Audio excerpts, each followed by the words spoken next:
Welcome to the Torchcast. This is your host, Kip Bybee. I think I did the math the other day. We're looking at like 9 hours on air with the Torchcast, so thank you everyone for listening. Today's guest is Travis Sacher. Hello, Travis. How's it going, Kip? You might remember him from being on podcasts prior to this. We talked about music last time, I think. I think we did. We talked about a lot of music. Talked about the Smiths, and then just other Ferris news. Yeah, so we'll talk about music again today because I know you're a huge music fan. I do love music. Also, I want to talk about the fact that Travis really helped me out tonight because my guests this week canceled. And one of the reasons I was given is somebody was marinating fish and couldn't record, which is one of the better excuses I've ever heard. It sounds like he got caught in a fishy situation. I don't know what to say to that. I don't want to laugh, but I guess All right, anyway. Glad to help you out. Yeah, thank you for being on. First thing, Music Takes Action. That's coming up. We talked about it last week. Who's the guy again? The headliner for Music Takes Action is a country artist by the name of Frankie Ballard. Yeah, Frankie Ballard. I listened to his song Whiskey and Sunshine or Sunshine and Whiskey. I think horrible. I didn't like it. Travis, though, are you a country guy? My roots in music are not mostly in country. As I've gotten older and tried to expand my taste, I have found a lot of interest in country artists, more so like country infused artists, like an alternative rock artist who has country influences. I personally do not know Frankie Ballard that well. I'm not stoked about the choice for the show, but I've heard a lot of people are excited and it's for the student body, so I hope that it goes well. Yeah, well, I'm not one of the students that's excited, but I'm excited that people are excited. How's that? I'm excited people are excited, and I'm excited for all festivities I'll go on this weekend. Yeah. Except it's supposed to rain, which is a bit of a downer. Yeah. I was going to go hiking, so that's not going to happen anymore because of the rain. But I guess I'll just have to stay here and party. What else are you going to do? All right. One more thing I want to talk to you about before news. AZD is hosting Z-Man, which I know very little about, and you're running for us, so tell me a little bit. All right, so about that. Outside of working as the opinions section editor for the Torch, I am currently the treasurer of the Sigma Pi fraternity, and the Z-Man competition by Alpha Z Delta is basically their competition to see who will be like the representative of their best man.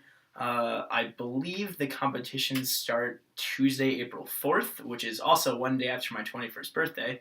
Convenient timing.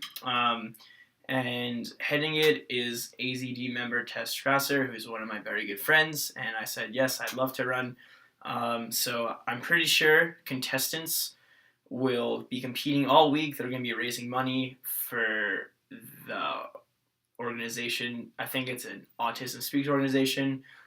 They need to learn information about the sorority itself. There's going to be a bake sale, a Pi Z, I'm pretty sure competition, a cornhole competition, and then Thursday, April 6th, there will be a lip sync competition that I am very excited for, and I will have a very good song choice that all of the ladies of the sorority will very much like. What is the song, or you're not going to say? To be determined in the future. So, wait, so you don't know, but you're that confident that they're going to like it? I have a list of about 4 that I know well and are very popular songs. I will say I'm shooting for the early 2000s, like, mainstream pop That's vibe. always a crowd pleaser. For some, I don't know why, but it is. I mean, I'll just say that Kelly Clarkson and Christina Aguilera are 2 of my favorites ever, and it might be one of those 2, but I'm not sure yet. It's a really weird thing with our generation, and I think we're the first generation to be obsessed with this, and it's nostalgia. Why do we love, not me necessarily, I mean, I go back a little bit, but why do we love, like, 90s hip-hop? Why do we love, like, old Nickelodeon movies? And, like, we're all obsessed with nostalgia. Well, one of the reasons why I think we like it is the same way all generations before us feel the same way. For instance, my dad is almost 60 years old. So he grew up in the 60s and 70s, and the best music to ever come out was the 60s and the 70s. You know, that's what it is for everyone. For us, I think it's... I'm about to be 21 years old, but I always felt like I had bigger grasp on things that were big when I was still very young. I felt like I always kind of knew what was going on, and it stuck with me. For instance, Nickelodeon TV shows like Rugrats and Cat Dog and Hey Arnold were targeted for children, but also had adult references in it. There was some dark humor in it that you can watch when you're older and be like, wow, that's funny. Same thing with SpongeBob. I think a lot of newer shows are more targeted just for children. Yeah, that's another thing, though. Maybe nostalgia wasn't the right word, because I know people that will, like my age, that will go and see Beauty and the Beast. Right. Or, like, girls my age, especially, that like Frozen or something like that. Why are we watching children's stuff? I don't understand. I think because we want to feel like kids. It makes us feel good. It's easy to watch. Everyone's gonna, not be, like, insulted or feel out of place watching it. When talking about music with nostalgia, I think in the late 90s, early 2000s, a lot of the popular songs were very big sing-along songs. For instance, pop punk was huge. I mean, Biggie was huge. Eminem was huge. Outkast was huge. Everyone knows the words to Hey Ya. Everyone knows all the small things. Everyone knows Basket Case by Green Day. Everyone knows The Middle by Jimmy Eat World. But recently, music has expanded into such, like, a different variety of feel. So, like, if someone is super into current EDM music, maybe not everyone else knows the songs, knows the words, so not everyone of them get along with it. Not everyone is into Drake. Not everyone's into Chance. Not everyone listens to new rock bands. Let me rephrase that. Almost nobody listens to new rock bands. Pretty much nobody. That's true. Like, there is no metal band doing it right now like Metallica did it. You know what I mean? Again, I could argue that, but no one will agree with me.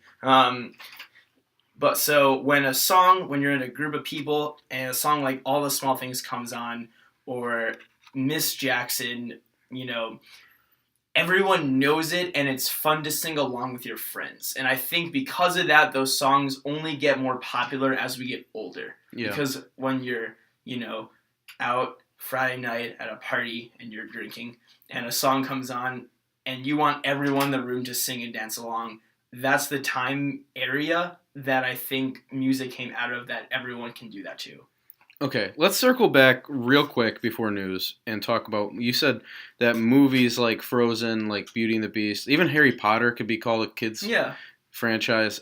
You said they're easier to watch, right? You said they're easier to watch, and I think you're right, and I think the reason everyone's on their phones, I hate, I have no problem with people being on their phones. I'm always on my phone, but whenever I watch a movie, I always make a point to not be, because movies to me are like best enjoyed without distraction.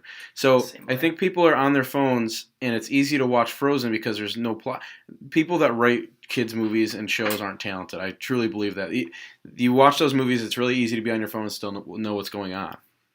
You watch a movie like Manchester by the Sea that just came out, that's definitely for adults, and definitely there's character development and plot. It's going to be hard to follow it when you're on your cell phone.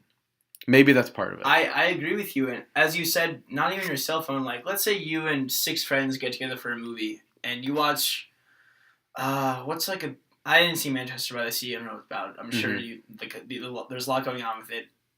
When you're with your friends, you're going to be talking, getting up and stuff, and you don't want to miss anything. Right. But, like, for instance, I recently saw Moana, the new Disney movie, a few months ago, and it was great. The music was great. The characters were great. I knew exactly what was going on the entire time I was watching it. If I left for a second, I still know what would be going on. It's things like that. Yeah. And I find sometimes if I am on my phone for, like, a show, I won't like the show. Like, and I'll report to myself after I watch it, like, was that good? I normally won't think it's that good if I've been on my phone. And I don't know. But, all right, let's talk about news. Yeah. So there's a few things here. I didn't write down all the news like always because we only have so much time. But one of the first things here is water wars. That's the name of the article. So Nestle is taking a lot of groundwater from Michigan. We have the freshwater lake, so there's plenty of water to be taken. And I guess they're planning a $36 million expansion for their Stanwood plant, which is just right here, right next to Big Rapids. They're adding 20 new jobs. But people aren't necessarily thrilled about it. Nestle currently takes 218 million gallons a minute from the ground in Michigan. That's insane. It's a lot. And people are mad. One of the arguments that was made is people in Flint can't get clean water, but Nestle can take all this water with impunity. So I guess my first instinct always is I'm pro-business, so I want Nestle to be successful and keep adding jobs, but I can see how people would be upset. Yeah. So, I guess my first instinct is I'm pro-human. So when I hear a story from a friend who says they can't turn on their faucet and get a glass of water because it comes out as green or yellow or brown in Flint, and I hear a story about a company drilling water out of the ground. Pro business, sure, but maybe some of that water went to Flint. Maybe they incorporated a program to help out the community to make what they're doing more like acceptable. I don't know what the acceptance rate on it is. Right, I just did quotes, but I'm talking to a microphone. yeah. Is right now. But I don't think any person in this country deserves to turn on their faucet and not get completely clean water every time. Mm-hmm. Especially in a state like Michigan that is surrounded by clean water on all sides. Right. And But the population is sorry. I'm sorry. What does Nestle getting water, though, have to do with people not getting clean water? I think it's more like Michigan, to me, at least, is a smaller state, not in size and population and density. And if they are taking that much water out of the ground and they have the ability to, as from let's say a public relations standpoint, for a social aspect for their community, they want to create more jobs, awesome. They want to make more business, great. If they make the community better, it's like they hit a grand slam. You know what I mean? Right. And I think the way that the situation in Flint is now, a huge worldwide company like Nestle could potentially create a way of at least attempting to help the city. Mm-hmm. And I don't think this is necessarily a large issue. I didn't have a strong opinion on when I read the article, but I would like to see it from my own humanistic standpoint to help out the folks in the state who live in Flint. Right. And I don't want to go back and forth on this all day, totally. But I guess just my last thing would be that when businesses thrive, communities thrive. Right. And I don't think anyone can say it's Nestle's fault that Flint has these issues. It was negligence, not by a company, but by the government. So that's my position. Nestle shouldn't take all our water, I guess. I don't know how much water is too much. It sounds like a lot, but I'm just a layman. I have no idea about environmental water I'm stuff. the same way, and I think Michigan, compared to a state like California, is not running out of water anytime soon. Right. Yeah. Well, California's drying up. It's bad times for California down the road. Yeah. But anyway, many jobs these days want you to speak a second language. Yeah. That's one of the articles that was in the paper. The only two statistics I have is in 1980, 11% of Americans spoke a second language. In 2014, 21% do in this country. So I'm graduating, so I've been on the job hunt, and I have noticed a lot of the jobs prefer somebody who speaks Spanish. Even in Michigan, it's not just jobs in Texas or anything like that. Yeah. So I would learn. If I could go back in time, I would have taken Spanish way more seriously than I did. I agree, and I think that the transition in the country is a lot of Americans do speak Spanish first, and one, it's an easier language to learn than English. For instance, I took Spanish from 7th grade to my senior year of high school. I completed 6 or 9 credits of college Spanish. I got it to, I had to refresh myself, but I got to a point where I could hold a conversation with someone speaking Spanish. It wasn't that hard, and people really appreciate you when you can speak their language somewhat, I think that is the only language that is necessary to learn. Obviously, learning Mandarin or learning Italian, French, Hebrew would be awesome. But I think learning some degree of Spanish should be like a requirement for a lot of jobs, because a lot of the people you're going to deal with can only speak Spanish. For instance, police officers should definitely be able to speak Spanish. For sure. Yeah. Or at least a minimum amount to get through the day. Exactly. And it doesn't take much understanding of a language to get like the basics down, you know? Well, cool. I'm glad that more people are learning a second language, especially Spanish, because it's what's going on. You gotta be able to speak Spanish. Eventually, everyone's gonna have to speak Spanish. It's true. But all right, so let's see. There's been an ongoing rumor that I heard my freshman year that the day Ferris closed Oh because of the yeah. snow, all the liquor stores were sold out, and that's why they don't close school here often. And I never thought it was true. It seemed kind of far fetched that all the liquor stores would sell out. But Andrea Lanehart, one of our reporters, did a lot of good investigating and found out through the Ferris archives that is indeed not true. It did. There was an uptick in liquor sales, and there were people sledding and having fun, but all the liquor stores weren't sold out. Yeah. That's just folklore. Yeah, that's what I assumed. I always wanted to believe they sold out because how cool it'd be if you walk into the store and sorry, we're out of liquor. I'm like, but you're grunts. You literally Right. only sell liquor. It'd be weird. It'd be weird to go in and the only thing left was 5 o'clock gin. Right. There's some things that'll just never. I mean, if I was going to the liquor store on a snow day and that's all that there was left, I'd just be like, okay, I'm not drinking today because I'm not going to drink 5 o'clock gin or 5 o'clock anything. If it was there, I'd have to get it. I will say though that I think that we don't have snow days is for a lot of reasons. One, I think in my 3 years here, we actually haven't had a snowstorm that would make it impossible to get to class as much as we want it to be. Right. Two, if there was no classes, then I'm pretty sure that means they have to close down all buildings on campus, which means that the UC and Rock couldn't be open, and then people on campus wouldn't be able to eat. So I think those are factors, as well as it's Michigan, the roads are flat and straight. You can get around. Mm-hmm. But I would love a snow day before I graduate. No, it's not going to happen. I know. But it's not going to happen for me, certainly, because I have, I think, 5 more weeks, 7 more, 6, I don't know, somewhere in that range until I'm out in the world. You never know. New York got a foot to 2 last week. Wow. And it was 65 degrees 2 weeks ago. It's God punishing them. Yeah. For I don't know whatever New York does wrong. You're from New York, aren't you? I am. I am from New York. What part of New York? I'm from Westchester County. It is the first county north of New York City. So I'm right in the middle of this last stretch of the city and right when the Catskill Mountain Range starts. Okay, so did you make it down to Manhattan a lot as a child? Or? Yeah, I did, especially when I was in high school and, the last 2 summers when I was on internship, I'd go down a lot. I love the city. It grew on me as I got older. I love music, and New York is a central world hotspot for music. So you can find a show anywhere in the city every night of someone you at least have heard of. Mm-hmm. The food is amazing. There's stuff to do. I'm not the biggest sightseer. The Statue of Liberty is there. The Empire State Building is there. I've seen it 100 times. But it's a good time to go to the city. I more prefer the outdoors and nature. So being able to go hiking in the Catskill Mountain Range whenever I wanted was really my favorite part of living there. Gotcha.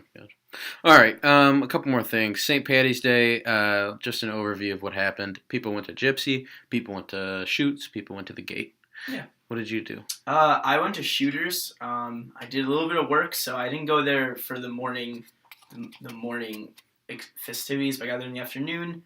I had a good time, and then afterward, I, gathered, ate dinner, went to Oakwood. There was a bonfire. There was a lot of people I haven't seen in a long time, so it was a good time. Nice. All right. Let's see. 2 more things quickly. Then there's a new RSO that I thought was really interesting for people that are first-generation students. So your parents didn't go to college. You're the first person in your family to go to college. Yeah. And this is the part that I was fine. Anyway, I'll say this first. That'd be really cool to be a part of. It has resources for people, things like that. You get to, any RSO, you get to meet people. So that'd be really cool. But what I thought was funny is that their meetings, they couldn't have made the schedule more confusing. Meetings at 11 a.m. on the first Tuesday of every month and 6 p.m. on the third Wednesday of every month. Specific. Yeah. I just thought it was funny that was how they went. Yeah. But, all right. This is our last thing. Athletes were asked to give their Ferris athletes were asked to give their favorite sports movie. And I thought some of them were interesting. One of them said, When the Game Stands Tall. I've never heard of it. Never heard of it. I've heard of it. I've never seen it.